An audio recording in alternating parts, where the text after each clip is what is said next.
head of a division in the National Institute of Mental Health.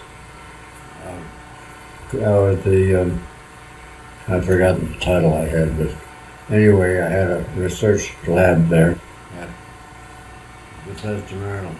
Mm-hmm. And that's where I invented the isolation tank in 1954.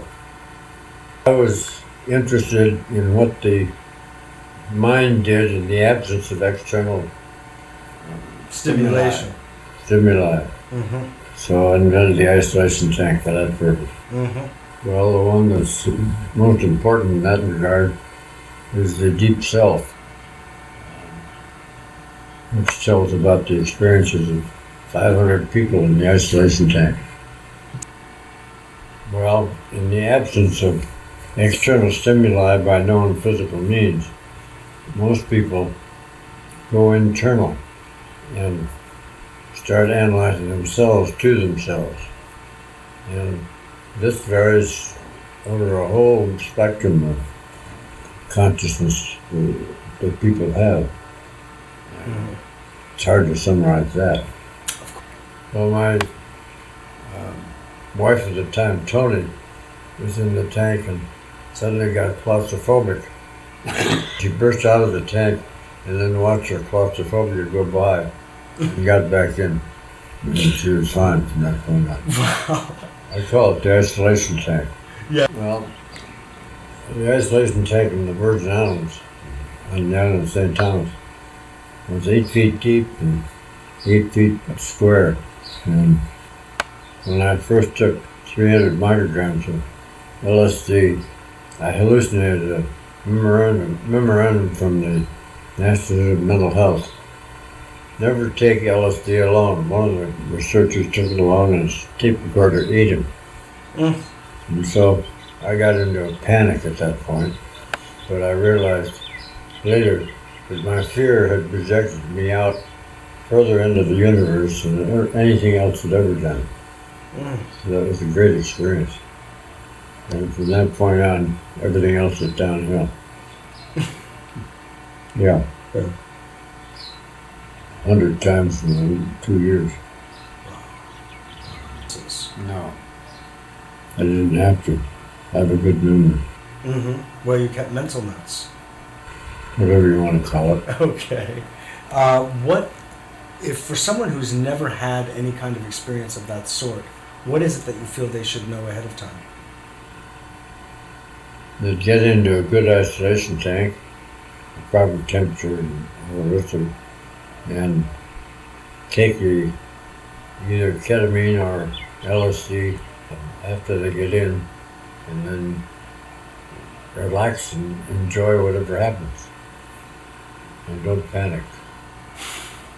Well, you're lucky if it's that way. Well, I was floating around in the isolation tank at NIH one day, and I wondered who floats around 24 hours a day. And Pete Scholander, a friend of mine, told me to go to Marine Studios in Florida and meet the dolphins. And that's how I met them. So we looked at their brains very carefully. Peter Margien in my laboratory analyzed the dolphin brain, 3 of them, one dimension, another second dimension, so on, and found that microscopically their brains were just like ours, but they were larger than the total cortex available.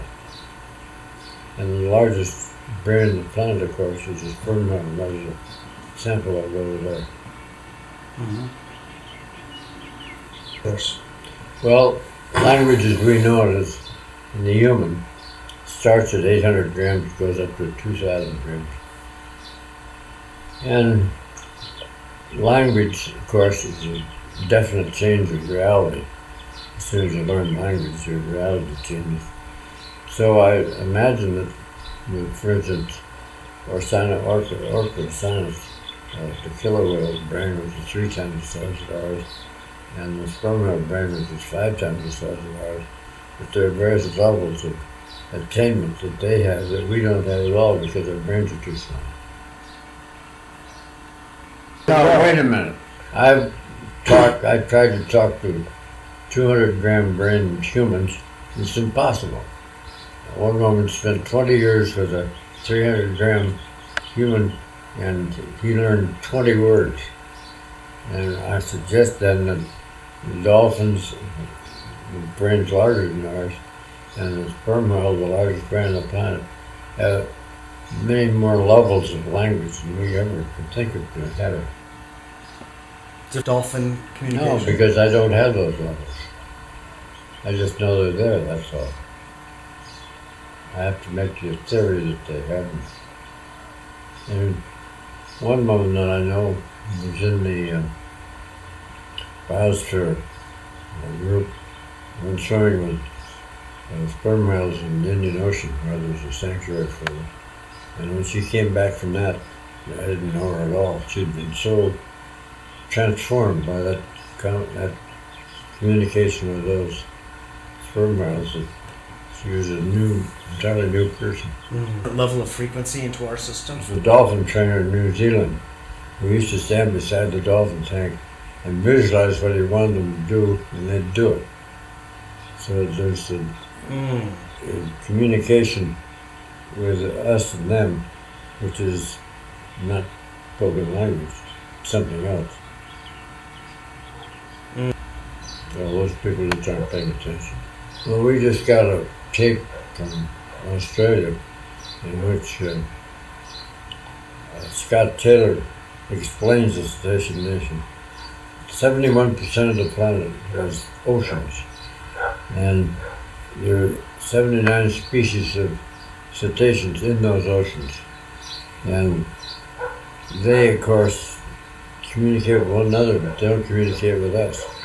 There's only whaling, which is a warfare on them. If we got into the ocean and lived with them and learned more about how to communicate with them, I think someone put this thing on the road. So sure, there's 79 species up there in the water. So we have somebody who's volunteered to be the representative, Patricia Forktown of the Humane Society of the United States. But we need more contact with people like Lieberman and the people that are going to be in power next in the United States. So after November 7th, we'll be able to probably get some more of that across. Yes, indeed. He's Lieberman talking. Well, change your view of reality and get in an isolation tank and learn about yourself, and move ahead and learn to know the cetaceans and go to the various dolphinariums and see the dolphins and see the killer whales that are there and identify with them more, and for Lord's sake stop whaling. And you have to have captive dolphins in order to know them. I had that when I was having dolphins. And there's one group moving over from Oahu. What's his name? Well, anyway, he's moving his dolphins to Maui.